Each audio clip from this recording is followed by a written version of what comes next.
I posljednje dobro došli u moj kanal. Danas pričamo o jednoj jako dugoj temi koja će biti istinita. To je prvi srpski ustanak. Dakle, ovako, pošto vi nećete vidjeti na kraju ništa, ja ću vam samo pričati. Dakle, ovako. Znači, najveći od srpskih ustanaka poznat je kao prvi srpski ustanak, a ovaj ustanak je nam predvodio vožd Karađorđe. Znači, početkom 19. veka srpskim narodom zagospodarile su dahije, to su starešine janičara, a janičari su bili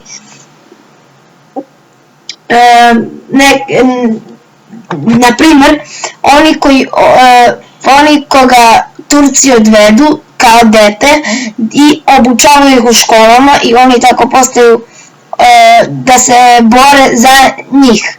To su galeničari. Oni su vladali samostalno, vlast sultana nisu priznavali, a za srpski narod tada su nastupili najteži dani. Dakle, uglavnom, o čemu je sad samo bitno, šta je sad bitno da spomenemo. Ovako, Srbi su pripremali ustanak, a kada su to dahije saznale, a dahije su inače bili četvorica najsurovijih,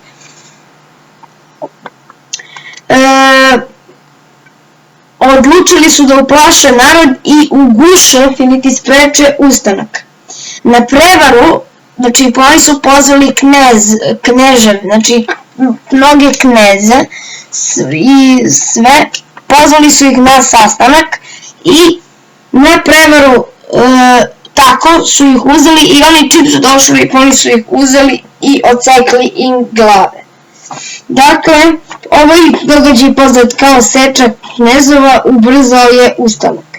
Znači, kada su oni to uradili, ovi su odlučili da što pre naprave taj ustanak. Dakle, najugledniji Srbi su se sastali početkom 1804. godine 15. februara u selu Orašac u Šumadiji. I doneli su odluku posle toga da dignu ustanak. Za vođu prvog srpskog ustanka izabrali su Đorđa Petrovića, koga su Turci prozvali Karađorđe, a sad ako neko ne zna šta znači Karađorđe, to znači crni Đorđe, jer se na turskom Kara znači znači crni. Prvi srpski ustanak bio je ispunjen mnogim bitkama, naročito protiv Turaka. Sad, godine 1806. Srbi su pobedili Turke u dve velike bitke, na polju Mješaru kod Šapca i na Deligradu kod Aleksinca. I onda, sljedeća bitka je 1809. na jedan od 7 brda u dolini, naravno, Niša. Jedan od 7 brda, to je Čegar, naravno. Na Čeglu kod Niša pustovnici su doživjeli poraz 1809. godine. I sad, šta je ovdje zapravo bilo? Šta je ovdje bila potreba? Na Čegru, pošto je Stefan Cinđelić video da su ih Turci opkružili, i on je uzeo pušku na barut i čekao je da se približe Turci, jer barutana može da eksplodira. I on je teo da pobije i sebe i njih, i svoje. I onda, čim su se oni približili, on je puknuo, sve je eksplodiralo i pobio je dosta veliki broj Turaka. Znači, u velikoj eksploziji su poginuli i srpski branjaci i mnogo Turaka. Sad, ako neko ne zna šta je barut, barut je naravno eksplozivna smesa i puščani prah. Hajduk Veljko je sad se prebacimo malo na Hajduk Veljka. Hajduk Veljko Petrović je bio jedan od najvećih ustaničkih junaka, hrabro se borio u mnogim bitkama, poginuo je u poslednjoj godini ustanka braneći Negotin. Znači, junačkom borbom koja je trajala skoro 10 godina, srpski ustanici srpski povstanici su oslobodili veliki deo Srbije. U jesen 1813. godine Turci su se vratili sa ogromnom vojskom i pored žestokog otpora pustanika Turci su ponovo osvojili Srbiju. Neuspeh prvog srpskog ustanka doveo je do toga da su Srbi privremeno izgubili državu.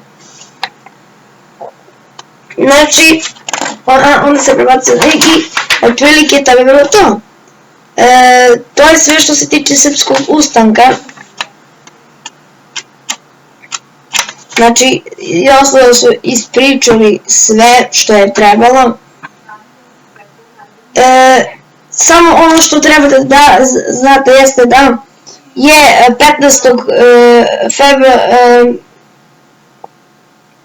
i naravno da ne zaboravimo, postoji još jedna bitka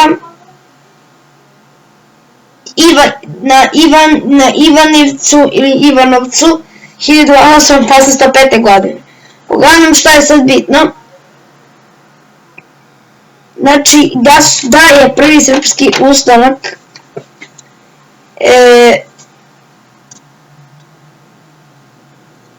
nastao 1804. godine. Šta nam je bitno?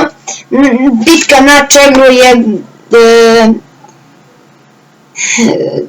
su pustanici doživjeli veliki poraz 1809. godine i 1830. godine Turci su poslali veliku vojsku na Srbiju i opet je osvojili.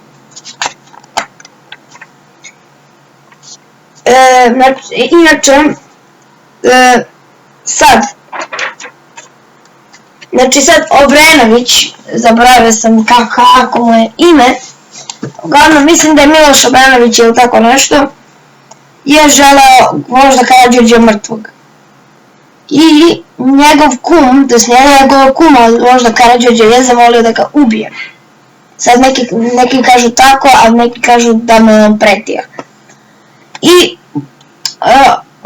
Miloš Karađorđe i njegov kum su prenoćili i njegov kum je izvadio sekiru i odsekao mu glavu. I doneo glavu prvo Milošu Obrenoviću, a tek onda turskom sultanu da vidi da ga je on ubio, zato što je jednostavno u turskom, znači pod turskom vlašću, da dokažeš da si ubio nekog, moraš da mu doneseš glavu da on vidi. Znači u džak i da je staviš ispred sultana, jer tad nisu naravno postojali fotoaparati niti bilo šta. Tako da eto, ništa, to bi bilo to. Prijatelji, što se tiče ove epizode, sad smo pričali o prvom srpskom ustanku, sljedeći video će verovatno biti, ako budemo bilo što snimali, bit će drugi srpski ustanak i to bi bilo to. Vidimo se u sljedećoj epizodi i pozdrav!